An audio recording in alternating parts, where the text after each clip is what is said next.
নমস্কাৰ বন্ধু বান্ধৱীসকল, আপোনালোক সকলোকে অন্য এটা ভিডিঅ'লৈ স্বাগতম জনাইছোঁ। আশা কৰোঁ আপোনালোকৰ ভাল, বৰ্তমান মোৰো ভালেই।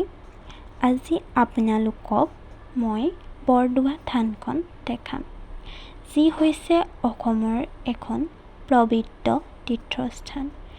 নগাঁও চহৰৰ পৰা 18 কিলোমিটাৰ নিলগত এই পবিত্ৰ থান। এই তীৰ্থস্থানলৈ শংকৰদেৱৰ শৈশৱ, কৈশোৰ আৰু তেওঁ আদৰ্শৰ মৰ্যাদা বিচাৰি অনেক লোকৰ সমাগম হয়। বৰদোৱাৰ সমীপত আলিপুখুৰীতে গুৰুজনাৰ জন্ম হৈছিল বুলি কোৱা হয়। সেই স্থানতে 1468 খ্ৰীষ্টাব্দত গুৰুজনাই শ্ৰী শ্ৰী বৰদোৱা থানখন স্থাপন কৰিছিল। এইখনেই আছিল তেওঁ স্থাপন কৰা প্ৰথমখন থান। আৰু বেছি আচলতে ভিডিঅ' কৰিব পৰা নগ'ল। যিমানখিনি পাৰোঁ আপোনালোকক ইয়াৰ পৰিৱেশটো দেখাবৰ বাবে চেষ্টা কৰিছোঁ। আৰু আপোনালোকে কেনেকুৱা হৈছে ভিডিঅ'টো জনাবলৈ কিন্তু নাপাহৰিব।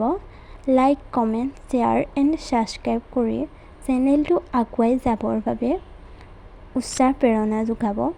আৰু তেতিয়াহে হয়তো মই ভালদৰে আগলৈ ভিডিঅ' বনাই যাব পাৰিম। আপোনালোকে ভিডিঅ'টো শেষলৈকে চাই থাকিব, স্কিপ নকৰিব। আৰু যিসকল অহা নাই এই পবিত্ৰ থানখন এবাৰ চাই যাবহি।